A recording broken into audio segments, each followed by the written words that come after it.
triggers. I just kind of did it and fought through the frustration because the opportunity was so exciting.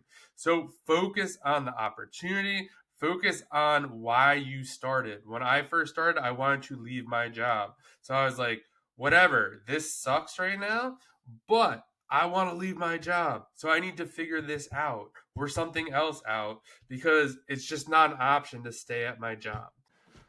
What is up, guys? In today's video, I am going to talk about things if you are struggling in your Amazon business, if you're just starting your Amazon business, if you're trying to expand your Amazon business.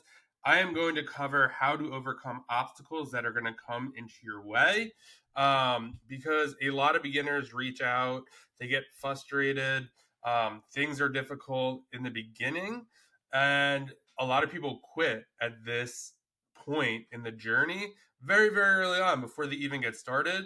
And the reason I'm making this video is because I am starting a side hustle, I guess you could say. It's one that I've always wanted to do. I will talk about it eventually on the channel, thinking about how to document it. Right now, there's really not much to report. But since I'm getting started, I'm running into all these problems that are super frustrating. I kind of want to quit and all that kind of stuff. Is this worth it? Should I just continue on my Amazon path and do other stuff? But this other business I've always wanted to do, so I'm going to take it on. I'm going to go over about 5 different things that I'm doing to overcome obstacles and how you can as well. Again, this works whether or not you are trying to expand, just getting started, going from books to OA to wholesale to private label. It doesn't matter. You are going to encounter all of these things on the way, because I did when I went from books to OA and went from flipping furniture to Amazon. So number 1 is you have to focus on the opportunity. Selling on Amazon is one of the greatest opportunities there is, and you can't let these little stupid things get in your way. An example for me in this other venture, I was having trouble getting it set up, opening an account, learning the platform, doing all this other stuff. I actually couldn't even, I opened the account and they shut it down within 24 hours. I had to figure that out. And at the beginning, I was like, why are you even doing this? Like, this is a waste of your time. But in my head, from the research I've done and the people I've kind of listened to on podcasts and other platforms and things I've kind of looked into, the opportunity is worth it. As soon as I get over this, as soon as the account is set up, as soon as I figure out what the best softwares I need are, as soon as things start to happen, I will be happy. But right now, it is super frustrating.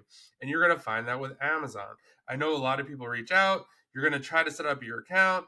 Amazon, you're going to give Amazon everything they need. They're going to say your banking info is no good or your credit cards. All this stuff is going to happen, but stick with it.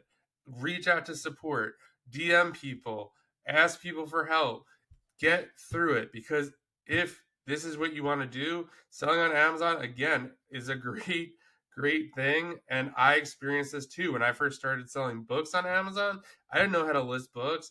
I didn't know how to set up my Scout IQ triggers. I just kind of did it and fought through the frustration because the opportunity was so exciting. So focus on the opportunity. Focus on why you started. When I first started, I wanted to leave my job. So I was like, whatever, this sucks right now, but I want to leave my job. So I need to figure this out or something else out because it's just not an option to stay at my job. So focus on the opportunity. Number 2, this is a big one. Focus on solutions. Always ask yourself how. For me, in this case, or let's just go for Amazon. If you're just like, oh, I can't figure out how to get these items listed. I can't figure out how to set up my repricer. I can't figure out how to find profitable online arbitrage products. Well, the great news is there is a ton of content. So, how could you figure out how to source profitable online arbitrage products? One, you could look at YouTube videos, type in on this channel, Side Hustle Experiment Live Sourcing.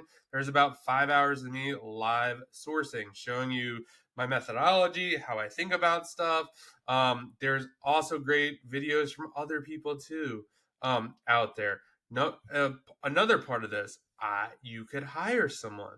You could get a coach or a mentor, or you could book a coaching session and be like, "Hey, this is what I am doing." I actually helped someone the other day.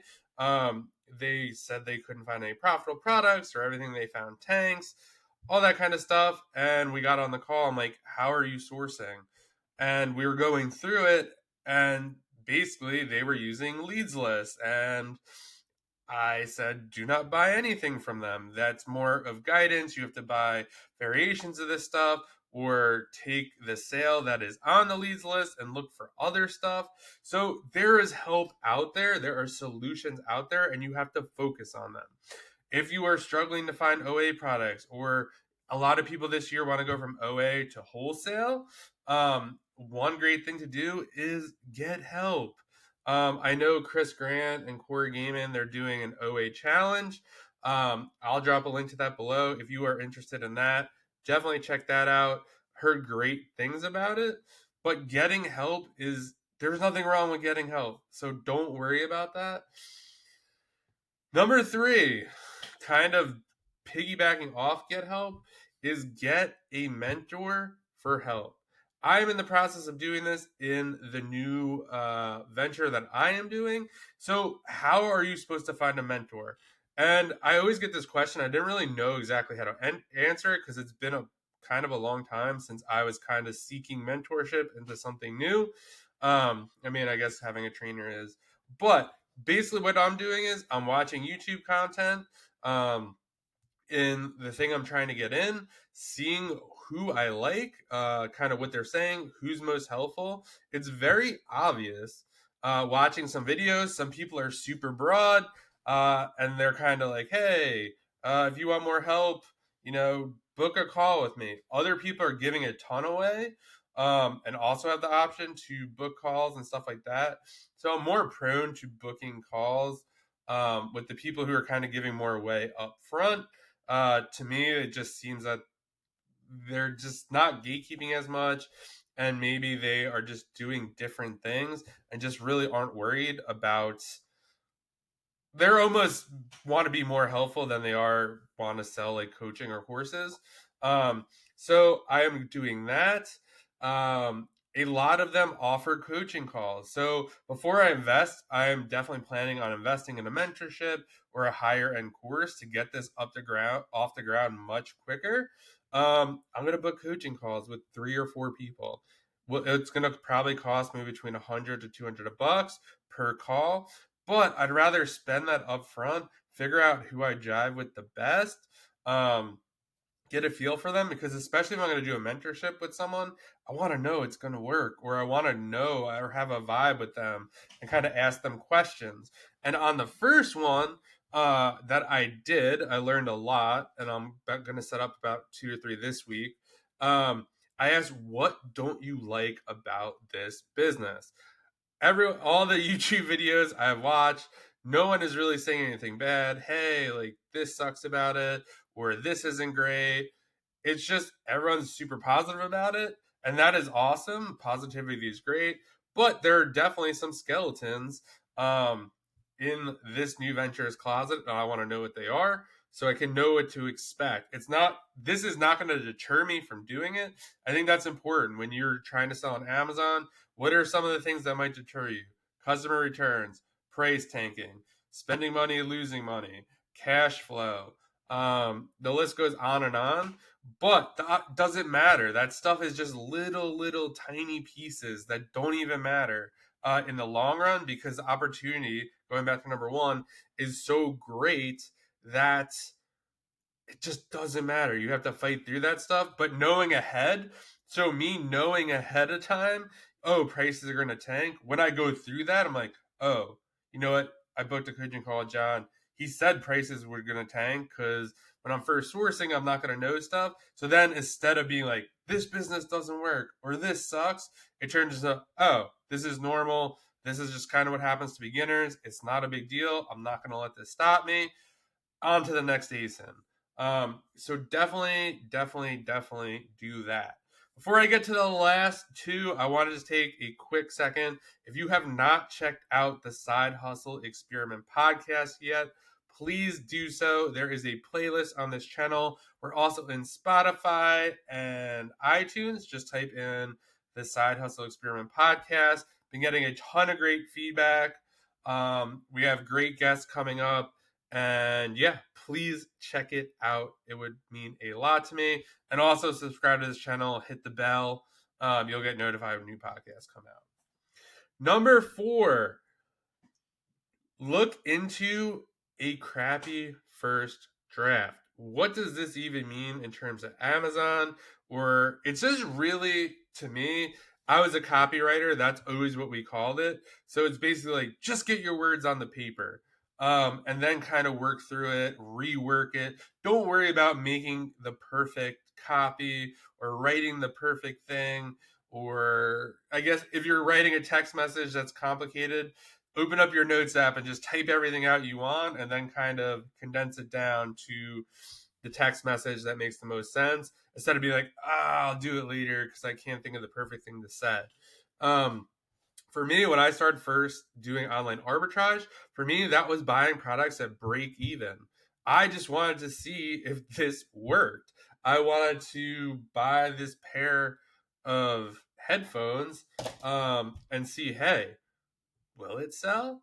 If I can make 10% on it, 20%, or even if I could just break even, does this business model even work? Is the volume there? Do I like doing it? Do I like looking for headphones and pens and scissors or whatever? Do I enjoy that process? I just want to know up front, hey, is this something I could see myself doing?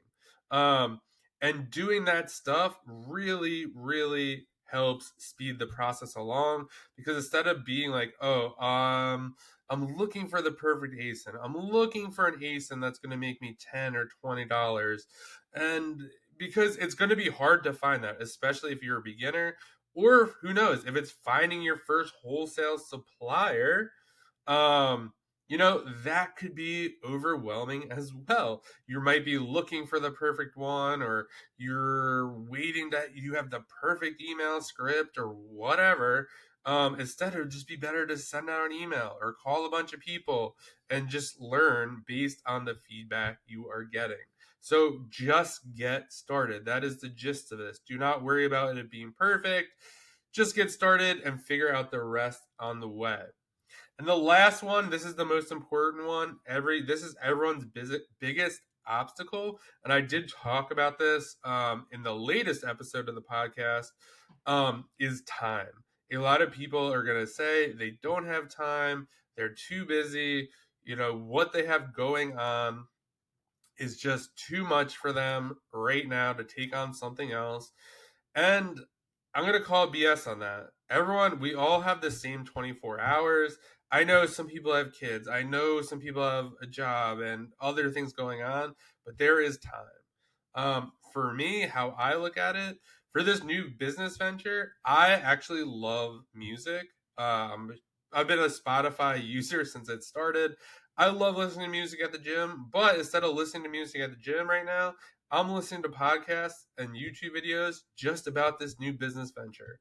I'm excited about the new business venture. I would rather be listening to music because that's kind of one of the rare times I'm at the gym and not kind of business all the time. Yeah, I listen to podcasts and stuff, but this is a different kind of thing for me.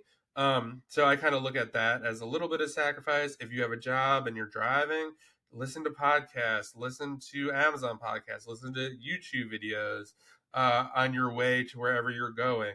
The gym is a great way, but just carving out some time or any time is essential. If you want to grow your Amazon business, make a shift, even just if you're get started, you just have to make time for it.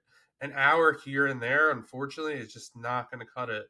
You need to kind of try to grab an hour or two per day to try to work on this, or which is ideal for me. I like working on it every day because it kind of just builds a little habit, builds a little streak. I'm not as big a fan as doing like 20 hours on the weekend or 10 hours on the weekend, but if that's what you have to do, that's what you have to do. But don't let there's no time get in your way, especially when you're starting this. You know, you're going to have to be sourcing a lot. There's a lot to figure out, getting set up with softwares, watching content. There's just a lot you have to do up front, and just realize it's not forever. You know, yes, you always want to be getting better. You want to be sharpening your edge, you know, learning stuff. But once I get these accounts set up, I'm not going to have to figure that out again because it's going to be set up. Maybe I'll have to figure out if something happens to it, or, you know, who knows, but I will figure it out then. But for right now, let's just say it takes you 10 hours to set up your Amazon account, which it won't. But if you have obstacles, whatever, well, just realize that once it's up and running, you don't have to worry about that again. So now you can apply that 10 hours to something else, learning how to source. So in theory, that is what I have for you guys today. Let me know what you think in the comments, but just know that when you start a business, there's going to be ups and downs, especially if you're just getting started, and it is normal. So don't worry about it. Fight through it. Don't quit. Just figure it out. Always ask, how can I solve this solution? You'd be crazy if you just thought about that one question or pretend you are asking a friend. I do that all the time, and usually I have the best advice. What I would tell a friend is what I should be doing. So I should just do that. With all that being said, like the video. Let me know what you think in the comments, and I will see you guys in the next video.